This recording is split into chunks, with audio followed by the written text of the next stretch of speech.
एक ट्रेन में किताब बेचने वाला के लेक्चर सुनिए, जो लेक्चर किस प्रकार से दे रहे हैं, क्योंकि उनका लेक्चर सुन के आप लोग को भी दिमाग हिल जाएगा, इस प्रकार से लेक्चर कैसे दे रहे हैं वो। निःशुल्क रूप से मिलनी चाहिए। क्योंकि एक बार को आप सोचिए, आखिर उस बच्चे की गलती क्या होती है जो एक गरीब घर में पैदा होता है और उसको बेहतर शिक्षा से वंचित होना पड़ता है। शिक्षा के सामने एक पैसे की दीवार खड़ी है, जो जितनी ऊंची दीवार लांघ सकता है, जो जितना अधिक पैसा शिक्षा पे खर्च कर सकता है, वो उतनी बेहतर शिक्षा पा सकता है। लेकिन अगर एक देश एक है, लोकतांत्रिक देश है, तो शिक्षा भी सबको एक समान रूप से तो मिलनी ही चाहिए। आज परिस्थिति ये है कि एक तरफ तो प्राइवेट स्कूल है जो लूट के अड्डे बने हुए हैं, वहां पे आप एडमिशन कराने जाएंगे तो सिर्फ एडमिशन के नाम पे ही आपको 10,000 20,000 रुपए देना होगा। और कमीशन खोरी का ऐसा धंधा है कि कॉपी किताब टाई बेल्ट ड्रेस जूता कहाँ से खरीदना है, ये आप नहीं तय करेंगे, तय करेंगे वो प्राइवेट स्कूल वाले। यानी आम लोगों की मेहनत की आखिरी कौड़ी उनके जेब से वसूल लेना चाहते हैं। और दूसरी तरफ सरकारी स्कूलों में न तो पर्याप्त टीचर है, न पर्याप्त बिल्डिंगे। 2019 का ही ये पुराना आंकड़ा है कि हर 100 में से 52 स्कूलों में या तो एक टीचर है या 2 टीचर हैं। और उन्हीं टीचरों के ऊपर जिम्मेदारी थोप दी जाती है कि जनगणना करो, मतगणना करो, पशु गणना करो, तमाम काम करवाए जाते हैं। और 19 के बाद से तब से कितने टीचर रिटायर हुए होंगे, और 18 के बाद से कोई टीचर की वैकेंसी भी नहीं। आप खुद भी सोच सकते हैं ये परिस्थिति और कितनी बिगड़ी होगी। इसीलिए हम लोग ये मांग उठा रहे हैं, चाहे कोई राष्ट्रपति का बच्चा हो या किसी मजदूर का, सबको शिक्षा एक समान मिलनी चाहिए और निःशुल्क रूप से मिलनी चाहिए। प्रेमचंद ने अपने दौर में भी कहा था कि एक सभ्य समाज में ऊंची से ऊंची तालीम मुफ्त होनी चाहिए और इसका पूरा खर्च गवर्नमेंट को उठाना चाहिए, क्योंकि हमारे देश को फौज से ज्यादा आवश्यकता तालीम। और शिक्षा से जुड़ता हुआ ही दूसरा मुद्दा हम लोग उठा रहे हैं। दूसरा मुद्दा है रोजगार।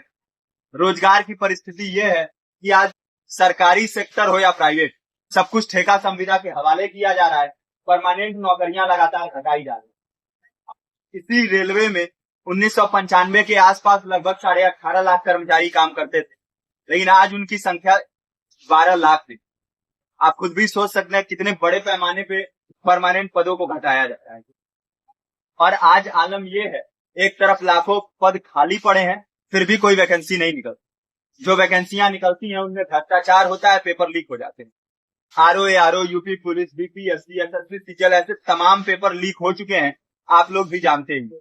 अभी नीट की धांधली में ये पता चला कि एक एक पेपर 30 लाख से 50-50 लाख रुपए में बेचा गया। हम और आप तो ये पैसा नहीं दे सकते। पूरी की पूरी कारस्तानी सरकार, प्रशासन, शिक्षा माफियाओं की होती है। और भुगतता कौन है? आम घरों के लोग, जो लोग सालों साल तैयारी करते, दिन भर में 10-10 घंटे, 12-12 घंटे पढ़ते हैं। और इतनी कड़ी मेहनत के बाद, सालों साल की मेहनत के बाद उनके हाथ लगती है तो सिर्फ हताशा, निराशा, अवसाद। बहुत से छात्र नौजवान जो इस बेबसी में, इस डिप्रेशन में नहीं जी पाते, आत्महत्या तक के कदम उठा लेते हैं। लेकिन ये देश की विडंबना है कि टीवी चैनल, अखबार, मीडिया, नेता, मंत्रियों के लिए कहीं ये कोई मुद्दा नहीं है।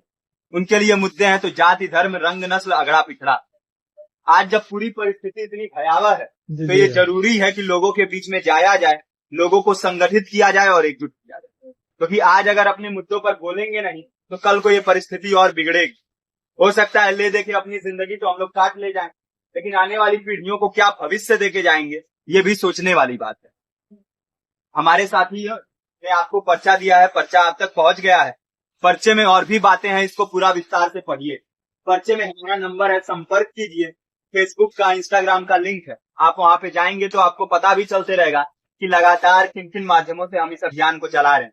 नुक्कड़ नाटक, संगीत, शिक्षा सहायता मंडल, लाइब्रेरी, तमाम माध्यमों से इस अभियान को चला रहे हैं और कोशिश कर रहे हैं कि बड़े से बड़े पैमाने पर हर जगह पे लोगों को संगठित किया जाए और एकजुट किया जाए। आपके बीच भी आए हैं आपका साथ और सहयोग दें। साथ इस रूप में कि आप भी हमारे इस कारवां और इस मुहिम से जुड़े।